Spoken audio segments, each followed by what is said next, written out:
Nick, we were chatting a little bit earlier about the report that Elliott had yesterday, obviously with Connor McDavid and 13 plus million, 8 years, et cetera. And Greg was raising the point about at any point, do you think that there's any criticism that gets pointed towards Connor McDavid for signing for that large amount if it ultimately impacts the Oilers' inability to sign other guys to bigger deals and to manage the money in a $75-ish million cap?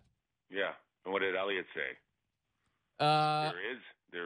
There may be, yeah. Oh, yeah, 100%, without a doubt. And this contract's totally based on the fact that the salary cap's going to move up another $2 million or $3 million a year every year for the next 8 years. And if that's the case, I think he's okay.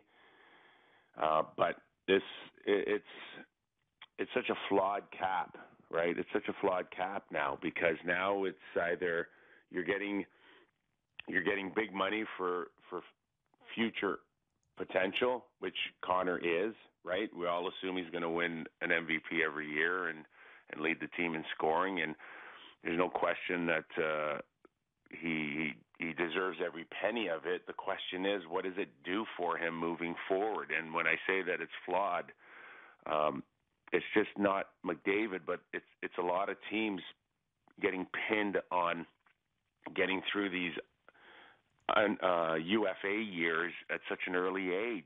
And sometimes the guys that deserve it, in my era, you got it after you put together, a pretty good resume. And then at 30 years of age, if you were fortunate enough, you get a nice contract at the end of your career.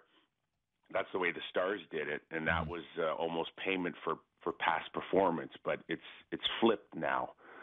So now Connor should be a sure bet at over $13 million. But again, it's not what Connor deserves. It's how it leaves the rest of the team. And in the old days, without a salary cap, the $13 million a year would pull everybody up. Now his $13 million, if the cap doesn't move, it pushes everybody down. And all he did now was take probably more money that Leon Draisaitl wanted. And that's, it's funny because in 2004, everybody, when there was a lockout, all the fans were sitting there going, yeah, cap, no, just nobody understood the cap. It's just they should have a cap, and these guys should not be making all this money and just get a cap. Now here we are in 2017. Fans are really understanding what the cap does to their team. And all of a sudden now, Connor McDavid, who, every grandmother would love Connor McDavid, now is seen as maybe a bit of a villain if the cap doesn't go up, because they're starting to understand how this thing works. And it's like, if he takes too much, there's not enough for everybody else, and then the team gets weaker and we can't win. Now, all of a sudden, now in 2017, fans are starting to understand that this thing is it's flawed a little bit. But again, if the cap goes up, Connor's fine. But if it doesn't, people are going to accuse him for being too greedy.